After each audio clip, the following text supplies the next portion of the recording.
je vais vous présenter une analyse sur la question de savoir si nous sommes tous possédés. Pour bien comprendre, il faut d'abord définir ce qu'on entend par possession, c'est le fait de détenir une chose, un être ou un individu. Nous possédons tous des objets matériels, mais nous pouvons également posséder des animaux ou même des individus, attention, cela peut être une forme d'esclavage. Dans tous les cas, posséder signifie avoir l'usu, on peut l'utiliser, le fructus, on peut en tirer bénéfice, et l'abusus, on peut en disposer comme on le souhaite. C'est compliqué, mais cela montre que pour pouvoir dire que l'on possède quelque chose, il faut pouvoir jouir de ces trois termes juridiques. Cependant, être possédé ne signifie pas simplement posséder quelque chose, c'est plutôt être détenu ou contrôlé par une force extérieure à soi. Cette force peut être aussi puissante que nous ou même moins puissante, futile et insignifiante.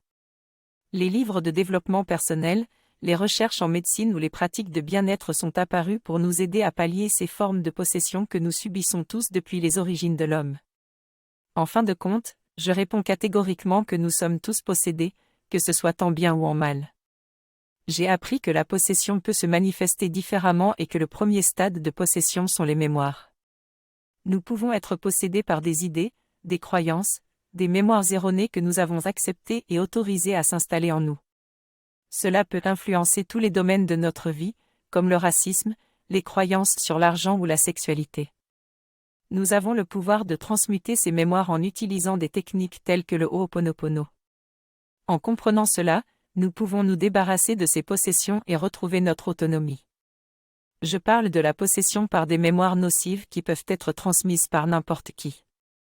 Notre ego peu vigilant peut nous faire croire en des faussetés qui, si nous les acceptons, peuvent nous priver de notre joie de vivre et nous éloigner de nos rêves. Cependant, il y a un côté positif. Les bonnes mémoires peuvent également nous inspirer des qualités comme l'honnêteté, la gentillesse et l'altruisme. Le premier stade pour se libérer de ces mémoires nocives est de prendre conscience de leur existence et de donner l'ordre à notre supraconscient de les effacer. Il suffit de se concentrer sur l'émotion ressentie et de réciter les 4 mots du mantra Ho'oponopono. Il est possible également de se libérer des entités et des démons en employant le bon langage.